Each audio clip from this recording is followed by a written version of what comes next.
और सरकारी नौकरियों की क्या हालत कर दी गई है। पूरी जिंदगी आप सरकारी नौकरी कीजिए, लेकिन बुढ़ापे में आपका पेंशन मिलेगा इसकी कोई गारंटी नहीं है।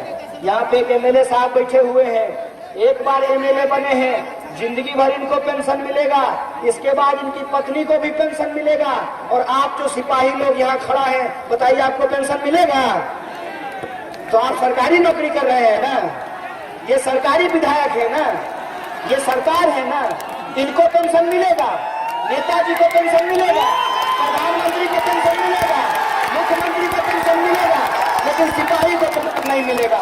बताइए ये न्याय है कि अन्याय है? ये सवाल है। हमारा ध्यान कहीं और भटकाया जा रहा है, हमको गुमराह किया जा रहा है, हमको आपस में हिंदू और मुसलमान करके लड़ाया जा रहा है, ताकि इस देश की सरकार देश की सरकारी संपत्तियों को अपने दोस्तों के हाथ में लुटा सके। बताइए ऐसा कौन बाप होता है कि अपना बच्चा मांगे जूता तो उसको दे थप्पड़, अब पड़ोसी के बच्चा को जूता के बदला छत्ता खरीद करके ला दे? ऐसा कौन बाप होता है? ऐसी कौन सरकार होती है कि बीएसएनएल को बेच रही है और जियो को धन धनाधन करवा रही है? ऐसी कौन सी सरकार होती है? हमको ये समझना पड़ेगा कि चुनाव आते ही हिंदू मुसलमान क्यों होने लगता है, क्यों दंगा भड़कने लगता है? इसीलिए दंगा भड़कने लगता है कि आपके बच्चे के पास प्रतिभा है, उसके पास मेरिट है, फिर भी उसको नौकरी नहीं मिलेगी, लेकिन अमित शाह का बेटा जो उसका फोटो कॉपी है उसको बीसीसीआई का सेक्रेटरी बना दिया जाएगा। ये बात आपको समझनी पड़ेगी। इसीलिए इस देश की आवाम के सामने एक बड़ी चुनौती है। जब हम कहते हैं कि देश बचाएंगे, तो देश बचाने का क्या मतलब होता है? देश बचाने का मतलब होता है कि हम देश के लोगों को बचाएंगे। बोलिए आप अपने आप को बचाएंगे कि नहीं बचाएंगे? आप अपने बच्चों के हक के लिए लड़ेंगे कि नहीं लड़ेंगे? आप संविधान को बचाने के लिए लड़ेंगे कि नहीं लड़ेंगे? अगर आप इन सवालों पे लड़ना चाहते हैं तो मैं आप तमाम लोगों से आह्वान करना चाहता हूं कि आप 29 तारीख को पटना के गांधी मैदान में आइए। बोलिए आएंगे? हाथ उठा के बोलिए आएंगे। सब हाथ उठ गया है, झूठ में हाथ नहीं उठाए हैं, मोदी जी की तरह झूठ नहीं बोले हैं। ऐसा तो नहीं होगा ना, अच्छा दिन की तरह पटना के गांधी मैदान में आप लोगों का इंतजार करना पड़ेगा। मोदी जी बोले थे अच्छा दिन आएगा, लेकिन आज तक नहीं आया। आप लोग ऐसा नहीं करेंगे ना? अगर आप तमाम लोग 29 तारीख को पटना के गांधी मैदान में आएंगे तो हम बिहार सरकार से ये अपील करेंगे कि नीतीश बाबू, आप बिहार की विधानसभा में सीए, एनआरसी और एनपीआर के खिलाफ रेजोल्यूशन पास कीजिए। अगर आप आएंगे तो हम बिहार की इस ऐतिहासिक धरती से हुंकार भरेंगे, ललकार भरेंगे और इस देश की सरकार को बताएंगे कि यह परिवार देखिए बिहार की जनता है, बिहार की जनता उठ खड़ी हुई है। देश को जब जब जरूरत होता है बिहार की जनता सड़कों पे उतरती है। पटना के उस गांधी मैदान से हम अमित शाह को बताएंगे कि तुम कहते हो कि 1 इंच पीछे नहीं हटेंगे, 1 इंच तो क्या तुमको पूरी जमीन छोड़नी पड़ेगी। यह बात अपने दिमाग में डाल लो, अपने दिमाग में यह बात डाल लो कि जब जनता उठ खड़ी होती है लोकतंत्र में तो अच्छे अच्छों का गुमान टूट जाता है। ये मिथिला की धरती है, ये मिथिला की धरती माता सीता की धरती है, माँ जानकी की धरती है। हम लोग सीताराम बोलते हैं मिथिला में और देश के अलग अलग हिस्सों में।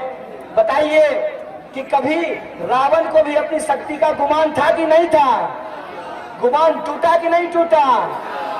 नशा कैसा भी हो उतर जाता है, गुमान कैसा भी हो ढह जाता है। इनका गुमान भी ढहेगा, जरूर ढहेगा।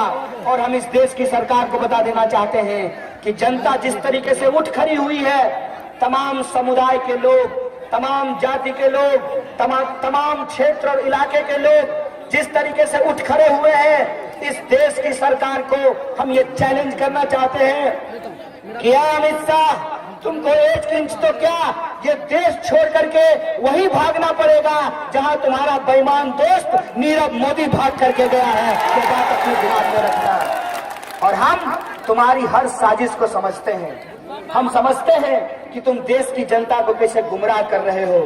ये जाते हैं और रैलियों में जाकर के मोटा भाई पूछते हैं कि जो लोग सीएए का विरोध कर रहे हैं वो देश में नागरिकता देने के खिलाफ है। मैं आपसे पूछना चाहता हूं, आप इस देश में किसी को नागरिक बनाने के खिलाफ है क्या? किसी को नागरिक बनाने के खिलाफ है क्या? आप लोग खिलाफ है क्या? फिर ये झूठ क्यों बोलते हैं? आदत है, आदत ही नहीं है, जरूरत भी है, जरूरत भी है। गांधी जी ने क्या कहा है? गांधी जी ने कहा है कि सत्य ही ईश्वर होता है, सत्य ही ईश्वर होता है। जो इंसान झूठ बोलता है वो कुछ भी हो जाए, लेकिन वो ईश्वर की रक्षा करने वाला नहीं हो सकता है, वो धर्म की रक्षा करने वाला नहीं हो सकता है। ये क्या कह रहे हैं? ये कह रहे हैं कि धर्म खतरे में है। अरे किसी और को जाकर के बेवकूफ बनाना। धर्म तुम्हारे पैदा होने से पहले भी था और तुम्हारे बेटा के बेटा के बेटा के पैदा होने के बाद भी रहेगा। धर्म खतरे में नहीं है। ये कहो कि तुम्हारी कुर्सी खतरे में है, ये कहो, ये स्वीकार करो। और इसी कुर्सी का खेला है कि इन्होंने सीएए जैसा काला कानून पास किया है। इनका उद्देश्य सीएए पास करना नहीं था, इनका उद्देश्य ये था कि एनआरसी और एनपीआर करके पूरे देश में हिंदू और मुसलमान किया जाए। लेकिन कहते हैं ना कि होशियार आदमी कई बार 3 जगह मांगता है, तो ये होशियार तो है नहीं, ये बेसी होशियार है, तो 3 जगह नहीं 4 जगह मांग गया है। पहले गोर में, फिर हाथ में, फिर नाक में, और फिर मुंह में, तो 4 जगह मांग गया है। जब लोगों के पास सत्ता आती है, लोगों के पास जब ताकत आती है, तो लोग घमंड में पागल हो जाते हैं, घमंड में चूर हो जाते हैं। और ये घमंड में चूर होकर के बोले कि हम पूरे देश में एनआरसी लागू करेंगे।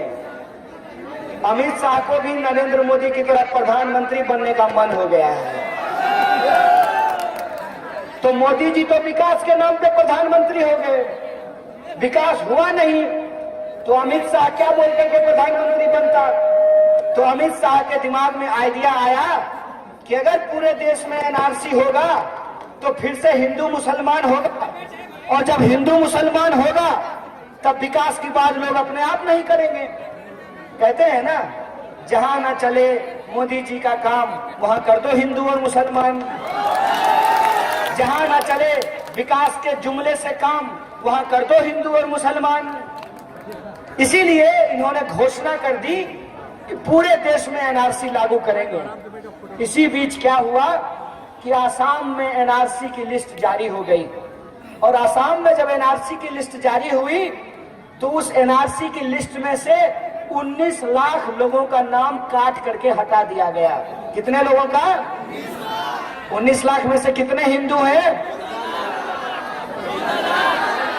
15 लाख। 15 लाख कौन है? हिंदू। और 4 लाख कौन है? अब बताइए कैसे हिंदू मुसलमान का राजनीति होगा? राजनीति फेल हो जाएगा ना। अगर ज्यादा हिंदुओं का नाम एनआरसी से बाहर हो जाएगा तो हिंदू खतरे में है, ये बोल करके कैसे वोट लेंगे अमित शाह? तो इनका सब जो गुड़गा सब घूमता है ना, जो 200 रुपया 500 रुपया के चलते अपना ईमान बेच दिया है, अपने राजनीतिक कैरियर के लिए अपने पुरखों की कुर्बानी और बलिदान को भूल गया है। जो ये भूल गया है कि ये आजादी भीख में नहीं मिली है, इसके लिए लोगों ने अपनी जान गंवाई है। जिनको आजादी नहीं अपनी कुर्सी प्यारी है, उन लोगों ने अमित शाह को कहा, अरे बॉस गड़बड़ा गया है। 19 लाख में से 15 लाख हिंदू का अगर नाम बाहर हुआ है तो पूरे देश में सोचिए कि कितना करोड़ हिंदू का नाम बाहर हो जाएगा।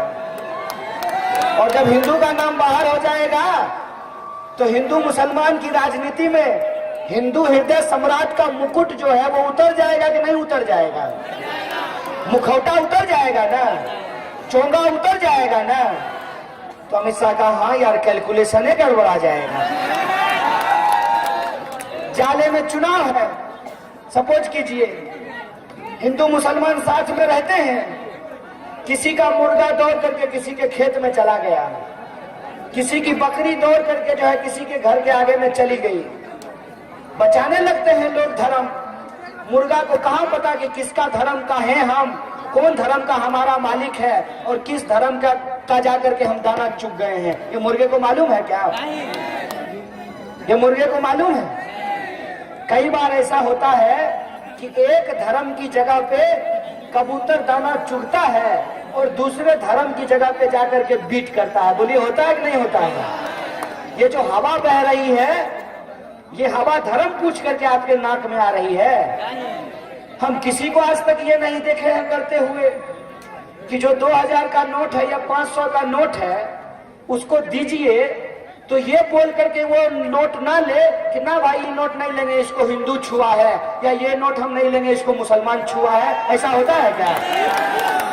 ऐसा होता है क्या कि डेंगू का मच्छर जो है आपका नाम पूछ करके आपको काटता है? कन्हैया है तो काट लेते हैं, कामरान है तो छोड़ देंगे। ऐसा होता है क्या? ये किसने बनाया है? ये इंसानों ने बनाया है। इंसानों ने क्यों बनाया है? इंसानों ने इंसानों को गुलाम बनाए रखने के लिए धर्म की राजनीति बनाई है। धर्म तो इंसान की मुक्ति के लिए होता है। धर्म तो आपको ईश्वर तक और अल्लाह तक पहुंचाने के लिए होता है, लेकिन धर्म आजकल लोगों को कुर्सी तक भी पहुंचाता है। ये जो धर्म की राजनीति है, इस धर्म की राजनीति का खेल जब गड़बड़ाने लगा, जब 19 लाख में से 15 लाख हिंदुओं का नाम बाहर आ गया, तब अमित शाह को ये आइडिया सूझा कि ऐसा करते हैं, एक नया कानून लेकर के आते हैं, CAA। पहले था CAB, अब हो गया CAA। ये CAA ला करके इन्होंने अपने समर्थकों को कहा कि हिंदू लोगों को जाकर के कहो कि तुम क्यों परेशान हो रहे हो, पूरा देश में NRC तो मियां जी को ठीक करने के लिए लाया गया है।